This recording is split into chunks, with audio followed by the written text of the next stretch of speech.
தேசிய ஜனநாயக கூட்டணியில் தொடர்கிறதா பாமக என்பது குறித்து விரைவில் பதிலளிப்பேன் என அன்புமணி ராமதாஸ் தெரிவித்துள்ளார். செங்கல்பட்டு மாமல்லபுரத்தில் அடுத்த மாதம் 11ஆம் தேதி பாமக மாநாடு நடைபெற இருக்கிறது.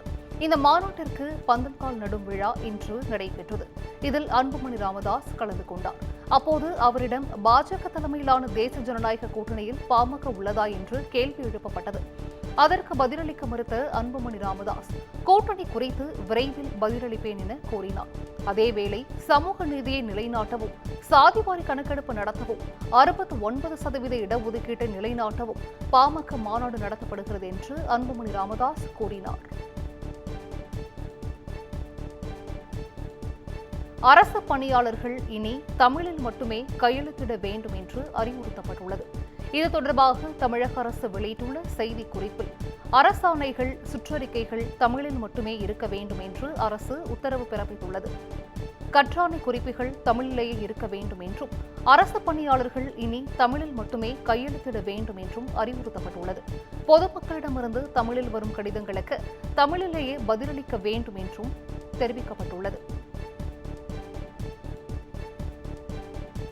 தமிழ்நாடு விவசாயிகள் விவசாய அடையாள எண்ணை பெறுவதற்கான கால அவகாசம் ஏப்ரல் 30 வரை நீட்டிக்கப்பட்டுள்ளது. வேளாண் அடுக்கு திட்டத்தின் கீழ் விவசாயிகளின் நில விவரங்கள் இணைய வழியில் வேளாண்மை துறை, தோட்டக்கலைத்துறை, வேளாண் வணிகத்துறை ஆகிய துறைகளை சார்ந்த கள அலுவலர்களால் பொது இ-சேவை மையங்கள் மூலம் பதிவு செய்யப்பட்டு வருகிறது. இந்நிலையில் நேற்றுடன் கால அவகாசம் முடிந்த நிலையில் வரும் 30ஆம் தேதி வரை நீட்டிக்கப்பட்டுள்ளது. வேளாண்மை மற்றும் வேளாண் சார்ந்த பிற துறைகளால் செயல்படுத்தப்படும் அனைத்து மத்திய மாநில அரசு திட்டங்கள், பிரதமரின் கௌரவ ஊக்கத்தொகை, பயிர் காப்பீட்டுத் தொகை, பயிர்க்கடன், வெள்ள நிவாரணம் மற்றும் வறட்சி நிவாரணம் போன்ற திட்டங்கள் இந்த பதிவுகளின் அடிப்படையிலேயே இனிவரும் காலங்களில் வழங்கப்படும் என்பதால் இந்த கெடு உத்தரவு பிறப்பிக்கப்பட்டுள்ளது. சேலம் மாவட்டத்தில் கல்லூரி மாணவியை இளைஞர் கத்தியால் குத்திய சம்பவம் பரபரப்பை ஏற்படுத்தியுள்ளது. வீரபாண்டி அருகே உள்ள இனாம் பைரவர் பகுதியைச் சேர்ந்த மோகன் பிரியன் என்பவர் இன்ஸ்டாகிராம் மூலமாக மின்னாப்பள்ளியை சேர்ந்த கல்லூரி மாணவியை காதலித்து வந்துள்ளார். இந்நிலையில் கல்லூரி மாணவிக்கு அவரது பெற்றோர்கள் தாய்மாமன் மகனுக்கு திருமணம் செய்து வைக்க ஏற்பாடு செய்துள்ளனர். இதனை அறிந்த மோகன பிரியன் கல்லூரிக்கு செல்வதற்காக பேருந்து நிலையத்தில் நின்று கொண்டிருந்த மாணவியிடம் வந்து தகராறில் ஈடுபட்டுள்ளார். அப்போது ஆத்திரமடைந்த மோகன பிரியன் மறைத்து வைத்திருந்த கத்தியை கொண்டு மாணவியை குத்திவிட்டு தனது கழுத்தையும் அறுத்துக் கொண்டார். தகவல் அறிந்த போலீசார் இருவரையும் மீட்டு மருத்துவமனைக்கு அனுப்பி வைத்து விசாரணை மேற்கொண்டு வருகின்றனர்.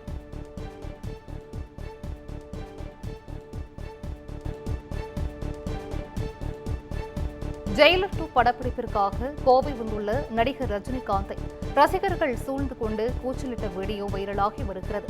ரஜினிகாந்த் நடிப்பில் நெல்சன் இயக்கத்தில் 2023ஆம் ஆண்டு வெளியான ஜெயிலர் திரைப்படம் 600 கோடி ரூபாய்க்கு மேல் வசூல் செய்து சாதனை படைத்தது. இந்த படத்தின் வெற்றியை தொடர்ந்து 2ஆம் பாகம் உருவாகி வருகிறது. ஜெயிலர் 2 என பெயரில் உருவாகி வரும் இத்திரைப்படத்தின் படப்பிடிப்பு பணிகள் கோவை மற்றும் அதன் சுற்றுவட்டார பகுதிகளில் விறுவிறுப்பாக நடைபெற்று வருகிறது. ஆனைக்கட்டி பகுதியில் நடைபெற்று வரும் படப்பிடிப்பு தளத்திற்கு வந்த நடிகர் ரஜினிகாந்தை ரசிகர்கள் சூழ்ந்து கொண்டு கூச்சலிட்டனர். இதனைத் தொடர்ந்து காரில் ஏறி ரஜினிகாந்த் அங்கிருந்து புறப்பட்டுச் சென்றார்.